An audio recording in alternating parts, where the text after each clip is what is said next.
Most women are taught that desire is loud, that if he wants you, he will chase, that if he doesn't call, it's because he doesn't care. But this myth, shouted by the wounded ego and swallowed by generations of aching hearts, fails to grasp the deep psychological truth simmering beneath the surface of human attraction. Desire, real desire, is not a performance, it is a haunting. And the woman who understands this does not run. She waits, in silence. She is not idle. No, the silence of this woman is not weakness. It is not the silence of submission, but the silence of power. A silence forged in shadow work, carved through nights of solitude, sculpted by the knowledge that her worth is not measured by his urgency.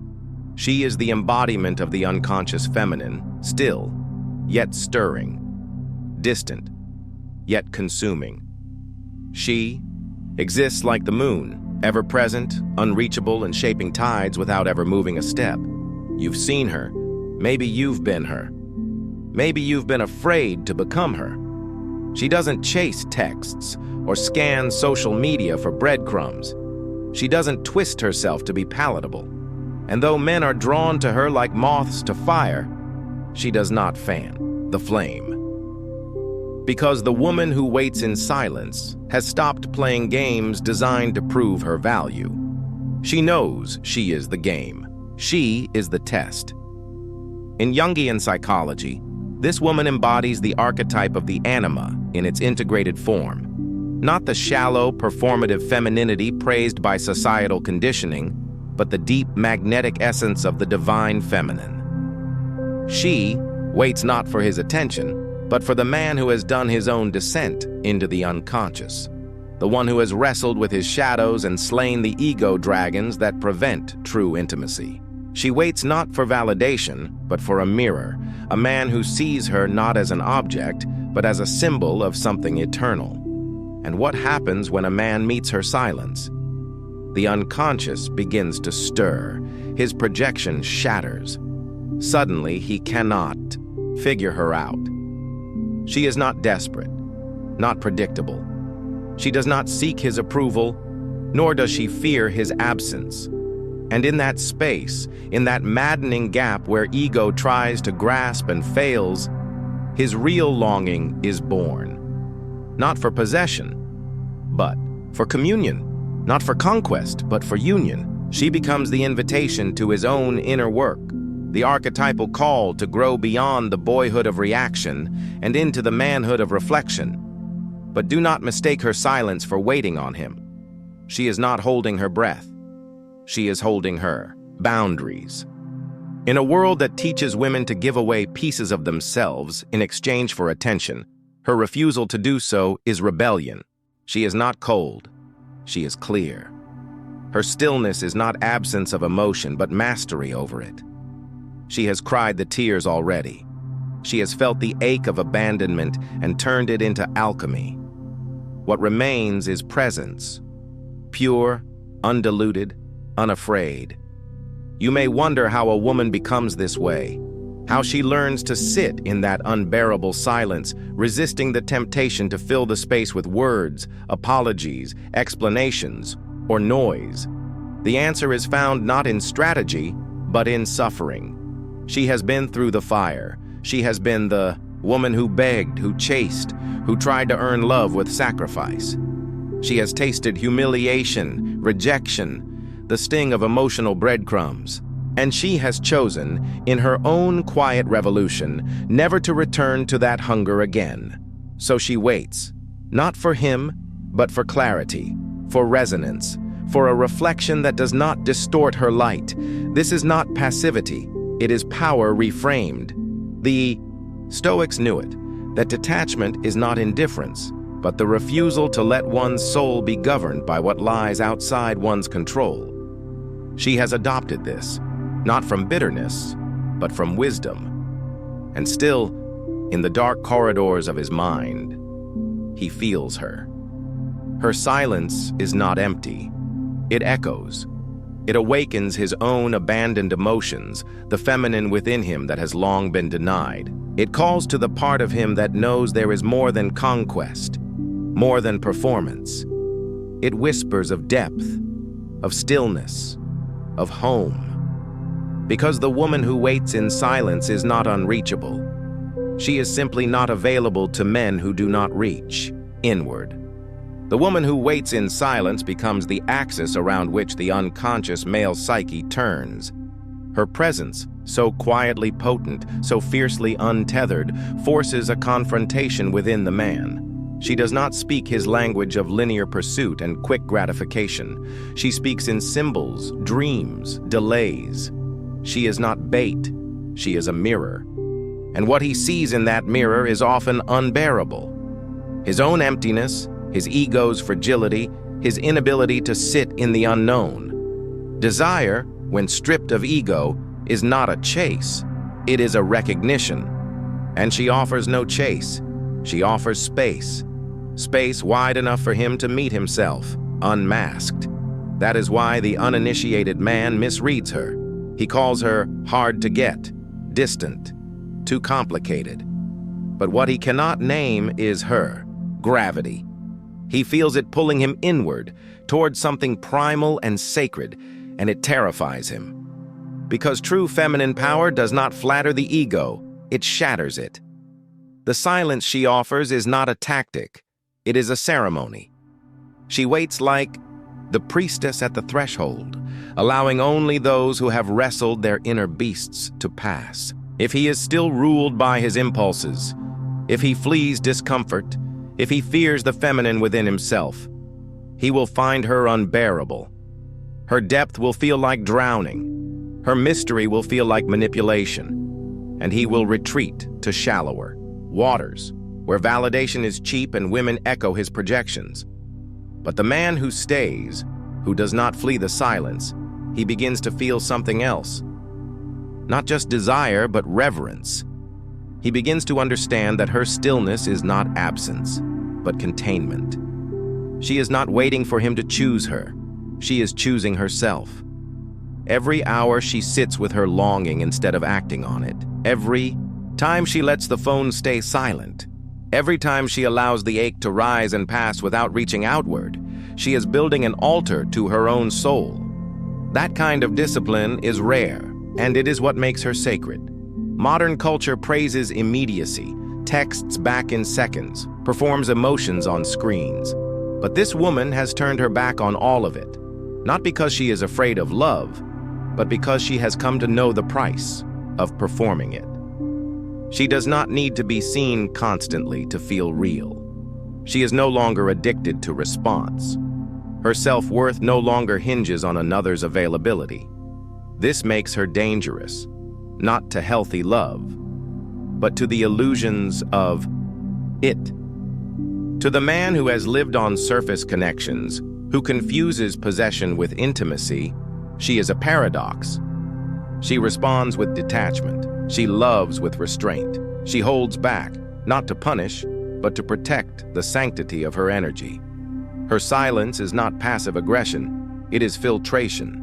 It separates the men who want attention from the men who seek union. And within her, a paradox breathes, because she feels deeply. The woman who waits in silence is not numb. On the contrary, she feels too much. That's why she has learned to guard it. Her heart is not closed, it is consecrated. Her emotions do not leak, they are channeled. She knows that her vulnerability is not for every man's consumption. She has stopped bleeding for those who cannot hold her pain with reverence. You can sense it when you meet her. Her gaze does not ask, it sees. Her posture does not bend, it invites. Her laughter, rare and genuine, cracks like thunder in a world of rehearsed charm. She does not entertain boys posing as men. Her silence is too costly for those who still barter affection for ego strokes. She has seen the games. She has played them. She has lost herself in the chase, the confusion, the crying on bathroom floors for men who never truly saw her. And then she stopped. Not because her heart turned to stone, but because it finally turned inward. In her silence, she healed. She stopped asking why he didn't call, why he ghosted, why he came close, then vanished. She stopped begging the world to validate her lovability. And instead, she faced the wound, the one beneath the pattern, the one that whispered, "You are not enough unless you are chosen." That was the shadow. And she met it. She sat with it. She loved it until it no longer needed proof, and now she no longer chases. She magnetizes. The woman who waits in silence does not reach. She draws in, but not everyone can come close. Her energy demands integrity. Her presence requires consciousness. She is no longer seduced by potential, only by presence. This is her power. In the recesses of the psyche, the woman who waits in silence becomes the silent initiator, not just of a man's desire, but of his descent. For any man who dares to look deeper, who doesn't flee her silence but walks willingly into it, she is the beginning of his unraveling. She doesn't tear him apart. His projections do. The masks he wears, the stories he tells himself, the ego he's carefully constructed, they fracture in her presence. Because she does not reflect his illusion. She reflects his unconscious. He may feel obsessed, captivated, even haunted by her, but it's not her he's addicted to. It's the unclaimed part of himself that she awakens. She holds a mirror to his animus-deprived anima, his underdeveloped feminine, the part of him that feels but never speaks it, longs but never admits it. She is not the fantasy he wants. She is the truth he needs.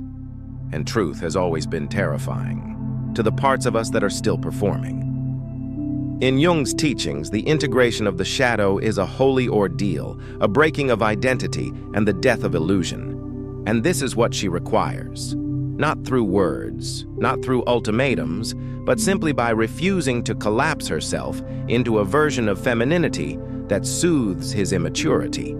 Her silence becomes a crucible. If he wants to reach her, he must confront his own inner chaos. He must stop projecting and start reflecting, and so, the woman who waits becomes the alchemical flame. What is often mistaken as hard to love is in truth a challenge to rise, not above her, but toward himself. She is not a test he can pass with charisma or effort. She is an invitation that only authenticity can answer.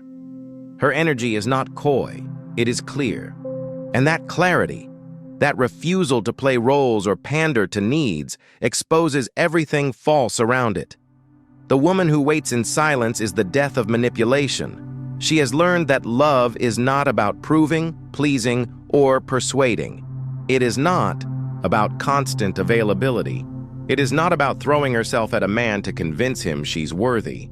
She has tasted the exhaustion of overgiving, of building a life around being needed, and she has spit it out. Her desire now begins and ends in wholeness, and from that wholeness, she chooses, not based on lack, but alignment. And yet, she still desires. Make no mistake, the woman who waits in silence is not without longing. In fact, her longing runs deeper than most, but she has learned to alchemize it. She does not act on every ache. She does not try to silence the hunger for intimacy. Instead, she becomes intimate with her own ache. She befriends it. She lets it teach her. She learns its language, and this is what sets her apart. For most people, desire is an external pursuit, a reaching, a grasping, a clinging. For her, it is an internal mirror. The man she desires is not merely a man. He is a symbol, a psychic force, a reflection of her own soul calling her deeper into herself. That is why she does not rush to possess him. She studies him like an archetype. She feels him like a message. She is less interested in having him, and more interested in understanding what he awakens in her. And when she does reach, if she ever reaches, it is not with anxiety or agenda. It is with sovereignty. Her energy is clean. Her intentions are not to be filled, but to be met. She reaches only when she sees emotional maturity in return. She engages only with those who can hold her silence without fear or distortion. She is not afraid to be alone. She is afraid only of betraying herself again. Perhaps this is the real threat she poses. She does not need love to feel whole. And so when she gives it, it is pure. Not a transaction, not a strategy, not an escape. This disrupts the entire structure of modern relationships, built as they are on fear, scarcity, performance. The woman who waits in silence tears all of it down, not loudly, not through rebellion, but by simply refusing to participate in what no longer aligns. She removes herself and suddenly the illusion collapses. She exits the performance and the truth stands naked, and still men will wonder. What does she want? What is she waiting for? She waits for resonance, for depth, for a man who has not just read about consciousness, but embodied it. A man who has walked his own underworld, who has sat with his shame without numbing it, who has confronted the chaos of his impulses and returned whole, not perfect, but present. She waits not for a savior, but for a sovereign equal.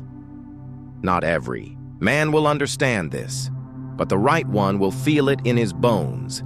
In the stillness of her waiting, the world begins to reshape itself around her energy. It no longer pulls her outward, frantic with expectation. Instead, it moves toward her slowly, cautiously, like a tide recognizing the presence of the moon. Men feel it. They sense a gravitational pull, but unlike before, they cannot name it. It doesn't come from seduction or invitation. It comes from her refusal to abandon herself. This is the alchemy of feminine wholeness. When a woman ceases to beg for what she already is, she becomes uncontainable. The woman who waits in silence is no longer auditioning. She has dropped the costume of the cool girl, the pleaser, the emotional caretaker. She no longer dimples her anger, laughs away her standards, or softens her desires to remain likable. That version of her died in the fire of disappointment, in the betrayal of her younger self. She has burned the scripts, and yet, beneath the silence, there is a wildness, a deep pulse, older than time. This is not the silence of suppression. It is the silence of the storm before awakening. Her restraint is not repression, but reverence. She holds her love like sacred wine, not meant for casual spilling. She is not indifferent. She is selective. And that distinction is everything. To the man who sees her clearly, her silence is not rejection. It is a doorway, a chance to rise into his own archetype, to meet her not with noise, but with stillness of his own, not with performance, but with presence. If he dares, he must quiet the ego's need to conquer and listen instead to the soul's call to awaken, because she is not asking for effort. She is asking for essence, and this confuses many. Because effort is easy, presence is terrifying. She does not want to be impressed. She wants to feel him, his energy, his honesty, his depth. She listens to what is not said. She watches how he holds discomfort, how he navigates her stillness, how he responds to not being needed. Because a man who cannot tolerate her independence will never hold space for her fullest expression. And the woman who waits in silence has already betrayed herself too many times to tolerate another false union. But when she is met, when her silence is not feared but honored, something extraordinary happens. She blooms, not instantly, not dramatically, but slowly, like dusk surrendering to stars. She softens, she opens, not because she's been convinced, but because she's been seen. A man who does not recoil from her shadows, who does not try to rush or mold or decode her, he becomes the rare one. And to him, she gives everything. Not because she needs to, but because she wants to. Her love is never forced. It's given like fire, bright, consuming, sacred. But this awakening can only happen when her silence is matched with strength, not insecurity.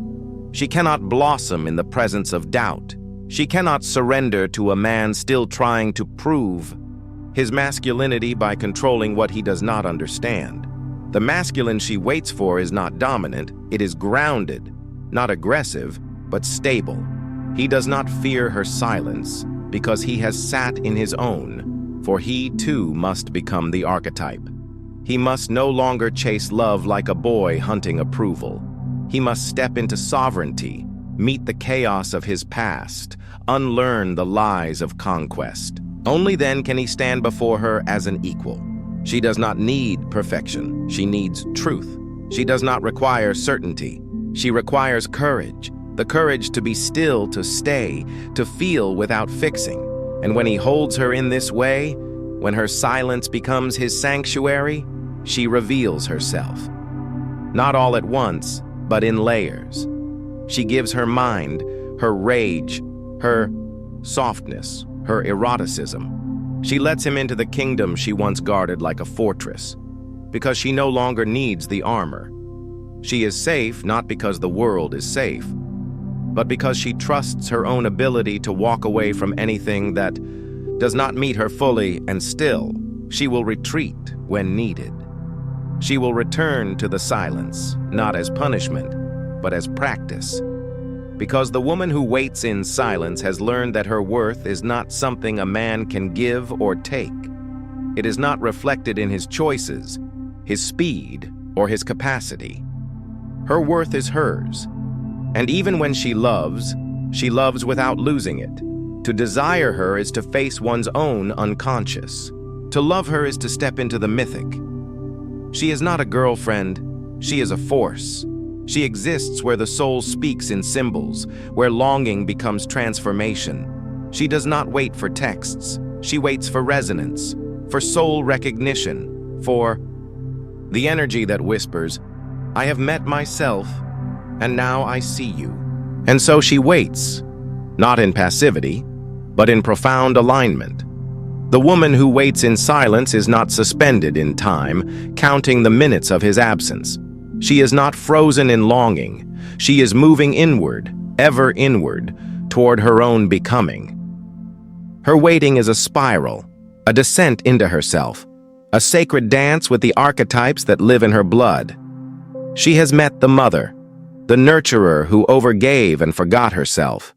She has danced with the maiden, the part of her that wanted only to be chosen. She has stared into the eyes of the huntress, the one who needed no one, who confused solitude with safety. And then she faced the sorceress, the dark feminine, the part that watched the world burn for her silence. Each archetype taught her something, and with each teaching, she became less available to the world's noise and more attuned to her own inner orchestra. Her silence, then, is not a void. It is a symphony. Not everyone can hear it, but those who do, they never forget the sound. In the modern world, where attention is currency and urgency is mistaken for love, a woman who slows everything down becomes a mirror too painful for many to look into. She does not perform for connection. She does not audition for affection. Her value is no longer up for debate. She does not shout it. She does not post it. She simply embodies it. And embodiment terrifies the disembodied because she is no longer accessible to those who are fragmented. Her energy repels the man who flinches at truth. Her eyes see through the seduction of promises. Her body holds memory, wisdom, fire. She will not hand that to someone who cannot sit with silence without mistaking it for absence. It is this woman, this deep, dangerous woman, who holds the most magnetic power of all. Not because she is trying to be magnetic, but because she is complete. Her love is not a transaction. It is an overflow. It does not beg for a return. It is the return. And if you listening now feel that ache, if something inside you is whispering that you've been giving too much, chasing too hard, betraying your inner silence for scraps of attention, then you already know. The power is not in the reaching. It is in the remembering. Remembering your rhythm, your value, your essence. She has already remembered. That's why her silence feels different. It is not cold. It is warm, womb-like, pulsing with unseen life. In that silence, she writes, she heals, she reclaims. She becomes untouchable not because she is hardened, but because she is whole. And when he comes, if he comes, he will not find a woman waiting like a flower untouched by time. He will find a force of nature, one who has evolved in his absence. He will find her different, wilder, sharper, softer in ways that command awe. Her silence will not feel like distance, it will feel like truth. He will have to decide. Does he meet her there, or does he return to the noise? But she is no longer concerned with his decision. She knows now that her healing was never dependent on his return. Her love story is no longer about the prince who arrives. It's about the queen who remembered she never needed saving. This is the paradox the silence teaches. The less she proves herself, the more undeniable she becomes. The less she explains, the more her energy speaks. And in the end, it is not her availability that draws the world to her. It is her integrity. So she continues to wait, not in sadness, not in bitterness, but in flame. Because waiting, for her, is no longer about who will come. It is about who she becomes in the stillness. And now, in the deepest chambers of her silence, something shifts. Not outside of her, but within. The ache that once felt like hunger has transformed into stillness. The longing that once reached outward has curled inward, coiling around her spine like ancient memory. It does not beg anymore. It breathes. Because the woman who waits in silence has stopped waiting for someone else to give her permission to live. She has begun to choose. She chooses the mornings spent in solitude, sacred rituals with no audience. She chooses the softness of her own body, her own breath, the rhythm of her thoughts. She chooses to honor the pulse within her rather than chase the silence in someone else. She has realized that what she was always waiting for was not him. It was her. The part of her that had been buried beneath compliance, beneath conditioning, beneath the ache of needing to be needed. She waited for the woman she was before the world told her she had to earn love through silence that pleased rather than silence that protected. And now she stands resurrected. Not louder, not flashier, just real. The Jungian path is not one of comfort. It is a dismantling, a deconstruction of the false self, the persona that clings to old identities, roles, and illusions of control. The woman who waits in silence has walked this path. She has crumbled, disappeared, felt invisible, insignificant. She has watched the world move on without her when she refused to beg for love. And yet, she did not chase. She stayed. And in staying, she found what no pursuit could ever give her: freedom. Because silence, when chosen with consciousness, becomes a sword. It cuts through projection. It ends cycles. It severs ties to the wounded girl who needed him to choose her, just to feel worthy. The silence becomes sanctuary, not punishment. And she no longer waits in fear. She waits in sovereignty. The man who once stirred her ache may return, or he may not. But the woman she has become will not be the one who waits by the window, wondering if she was too much or not enough. That woman died. She died the moment this one remembered her wholeness. She died the moment this one stopped sacrificing her peace for connection. She died the moment this one realized her energy is a gift, not an offering to be wasted on those who cannot hold it. The man who can hold it will not be confused by her silence. He will feel it not as rejection, but as invitation. He will know that to earn her presence, he must first earn his own. That the feminine in her does not need rescue. It needs resonance. He will not rush. He will arrive, and she will know. Not because he says the right things or does the right deeds, but because his energy will not require translation. It will speak the same language, the language of depth. of patience, of truth. And when that happens, her silence will shift into music, her stillness into dance, her waiting into choosing. Because this is the final alchemy. The woman who once waited now becomes the chooser. She does not rush into arms that cannot hold her. She does not soften for words that haven't earned her trust. She does not lose herself in longing. She simply sees, and from that seeing, she acts. With grace, with clarity, with a power that no longer needs to be proven. She is not the woman who was left behind. She is the woman who walked ahead, and if love wishes to meet her, it must catch up. The feminine is not weak. It is not docile. It is not passive. It is vast, eternal, elemental. It is the ocean's depth, the moon's silence, the earth's patience. It waits not to be desired, but to be understood. And when it is finally understood, it gives everything.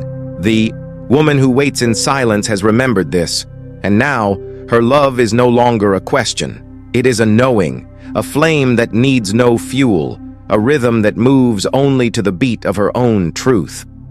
The woman who knows her worth doesn't chase, she chooses.